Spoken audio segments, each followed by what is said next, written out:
Les critères d'évaluation de votre microcrèche. Pourquoi il faut les connaître?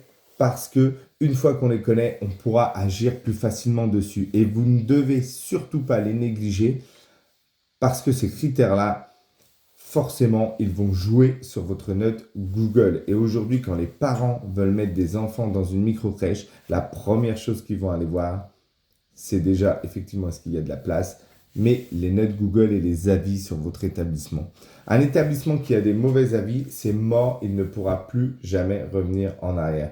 J'en ai connu qui ont eu des avis négatifs, qui ont essayé de se relancer avec un changement de propriétaire, des choses comme ça, et ça n'a pas fonctionné. La réputation était plus forte, et dans les micro-crèches, quand il s'agit d'enfants, quand il s'agit de sécurité, de choses comme ça, quand on a une mauvaise réputation, c'est extrêmement difficile de s'en sortir. Donc, je vais vous donner 5 critères à ne pas négliger pour passer, pour en tout cas être une crèche de bonne qualité. Je vous conseille de respecter. Le premier critère, évidemment, que les parents vont juger, c'est l'encadrement. De qui est composée l'équipe? De combien de personnes? Qu'est-ce qu'elles ont fait? Quelle est leur expérience professionnelle? Est-ce qu'elles sont humaines? Est-ce qu'elles aiment les enfants? Ça peut paraître bête, mais effectivement, ça arrive qu'il y a des équipes qui ne sont pas comme ça. Donc faites attention aux personnes que vous embauchez dans votre micro-crèche. Il ne faut surtout pas négliger cette partie.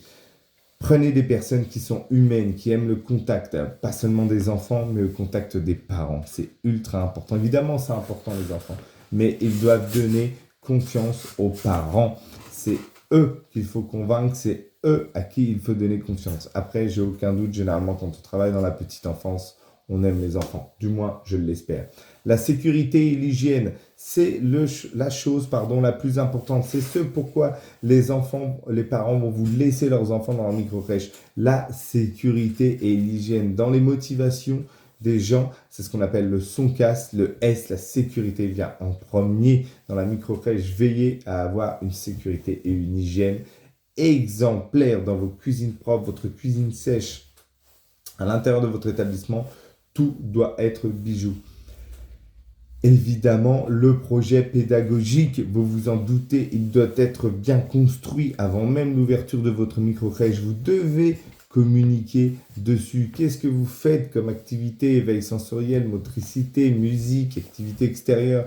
Il doit être le plus précis possible. Il doit être le plus mis en avant sur vos réseaux, mis en avant sur le site internet. Vous devez le faire exploser aux yeux des parents et il doit être génial. Il ne doit y avoir aucun doute sur les parents, sur ce qui se passe à l'intérieur de votre micro-crèche. La relation évidemment avec les parents, je vous en parle depuis le début, je vous en parle depuis de nombreuses vidéos, mais la relation avec les parents doit être la plus sincère possible. Et elle doit exister, il doit y avoir une relation presque d'amicale, presque de famille avec les parents pour qu'ils aient confiance en vous, pour que vous ayez confiance en eux, une communication exemplaire de ce qui se passe quelque chose dans votre microcrèche. Ils doivent en être avertis, surtout si ça touche leur enfant. Ça doit être les premières personnes averties, ultra important.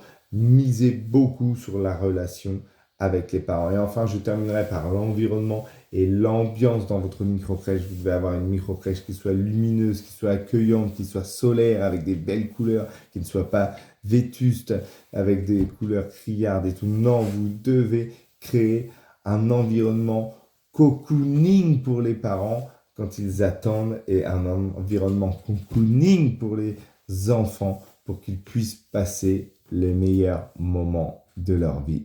Voilà les 5 critères à ne pas négliger. Regardez bien constamment vos avis Google. Répondez aux avis Google, mais vous devez avoir un 5 sur 5 dans votre micro-crèche. C'est essentiel.